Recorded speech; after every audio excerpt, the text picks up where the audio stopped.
So in my view, there's three aspects to your health, to good health. They are stress, what's happening in your environment, at home, your relationships, nutrition, diet. These things are very important.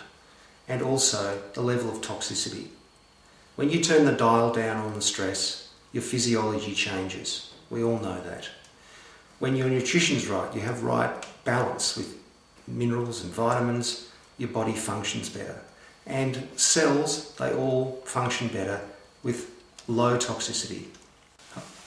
Hi, I'm Philip Williams. I hold double diploma in kinesiology, one in holistic kinesiology and one in sports kinesiology. I've also lectured at a number of colleges in Melbourne over the past 7 years, and I've been in clinic practice now for about 13 years. I see people with a range of conditions, but I basically specialise in things like postural asymmetry, pain states, nutrition and digestive issues. In the early years of my practice, I became increasingly frustrated with my clinical outcomes. They weren't consistent. And I was doubting whether the indicator muscle was taking me to the heart of the client's problems. I felt that if I could see the client's symptoms within their pattern of imbalance by doing muscle testing, I would probably be able to come to better results for them. So I also wanted to see what effect things I was telling them to do were having on their health, how that was showing up in their energetic system. If I was telling them to take nutrient, or I was getting them to change their diet, how was that changing the energetic pattern they were getting and changing their health? How was that translating out into better health outcomes for them? And for this I decided to go back to the work of Dr. George Goodhart, who was the original researcher in this area, and the team of researchers that did the original kinesiology research. I went back to muscle testing. Since 2006, I started conducting some clinical research to see whether the results I got from muscle monitoring, whether I could tell from that what organs and glands were under stress and whether that matched known medical diagnosis. From that work and recording that work, I found that there was I came up with a new model of how, a new energetic model, and from that I was able to see clients, do the muscle monitoring and identify where the stress was held in the body, which organ, which gland, which part of their anatomy was affected. Not only did I find a new energetic model, but I also found a method of working with that model which is consistent for every person. So you start at the same place for every person and you work through a series of steps to find out where the stress is held, whether it's physical, emotional, mental or spiritual, or a combination of those things. My courses are designed to give you the tools to work with clients in a methodical manner to address the three areas of health which I talked about at the beginning. Kinesiology sessions start with getting a clear indicator muscle and then proceeding to work out, using the indicator muscle, where the session is going to proceed. My method is the opposite of that. I start with muscle testing first, then work out whether the problem is which organs and glands are affected and which part of the system, human system, is affected, and then whether it's a physical problem, an emotional problem, a mental problem or a spiritual problem, or a combination of those things, without using the indicator muscle. In Energetic Structures 1, Part A, you'll learn the following. You'll learn about a 6-element system, not a 5-element system. I've added the air element above the fire element. there's reasons for this, as you'll learn in the course. There's relationships between the air element and the fire element, which tell you which organs and glands are under stress. You'll also learn about meridian psychology and how that interacts with chakra psychology. Each one of the elements, as you may know, is related to a chakra. And in the fire element, there's two chakras, there's the base chakra and the brow chakra.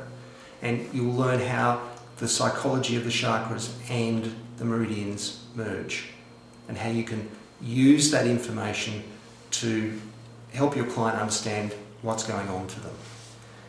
You'll also learn about nutrition. This is something that a lot of kinesiologists shy away from. It's too hard, they think. It's not too hard. It's something that if you want to deal with people's physical problems, you have to master and understand how to use nutrition. You have to understand how to deal with toxicity, nutrient excess and deficiency. You have to learn about what nutrients are synergistic with each other, what are antagonistic. I've developed a workbook which helps you do that. So when you're working on a particular organ or gland, the nutrients that are beneficial for that organ or gland are set out in the workbook, as are the antagonists of those nutrients and the synergists. So it makes the whole process much, much easier to understand, and gives you much more confidence in using nutrient in your practice. You will learn how to test properly for which nutrients are required. You'll learn a small amount about how to interpret a hair tissue mineral analysis. So all of these things will give you tools to make you more confident in dealing with people's physical problems. You'll learn about how to balance the Hara line. Some of you may have heard of it. It's a very important structure. It affects how other energetic structures work. You'll learn about how to balance the Soma chakra and the Alta Major chakra. These are chakras that affect brain function and integration, brain integration. You'll also learn about brain points. These are new as well. And you will also learn how to use light as a correction tool. It's something that I use predominantly in my practice, and it works brilliantly. You'll also learn something about the indicator muscle, how to use it differently than perhaps you have been using it in the past.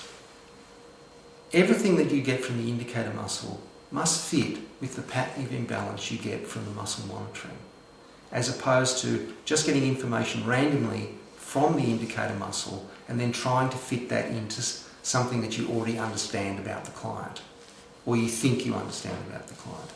In other words, the muscle monitoring is a double check against what you get from the indicator muscle.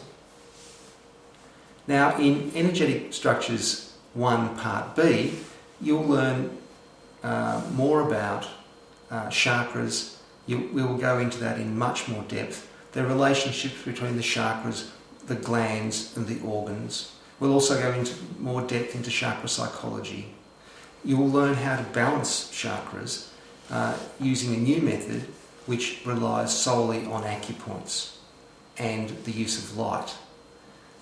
This is new work. The acupoints have not been used in the past in any other method. You'll also learn about things called energetic plexes. These are structures that sit between the chakras and the meridian system. These are structures I found as part of my research. They are balanced by light reflex points on the head, and they do have a profound effect on different organs and glands. Sometimes they are different than the effect that balancing a chakra would have on related organs and glands. They affect other things apart from that. And you will also integrate all of the work that you did in Energetic Structures 1 Part A into what you've learned in Part B, so that you'll have this overall sort of understanding of how to work with people on a physical, emotional, mental and spiritual level. You'll truly be a holistic practitioner. So, who should do my course? Well, anyone who has a diploma or equivalent should seriously consider doing the course. It doesn't matter what level of experience you have, whether you're just starting out or you've been in practice for some time. I did a pilot course with people who had various levels of experience, some quite experienced, others not so. All of them got out of it something. Even the experienced practitioners found that they could work much better with nutrition. They had a much better idea about how to work with it and what the client required. So apart from that, well, you get 24 CPE points with the ATMS, and that's worth having. You have to do that every year, so I'd like you to consider doing my courses. Thanks.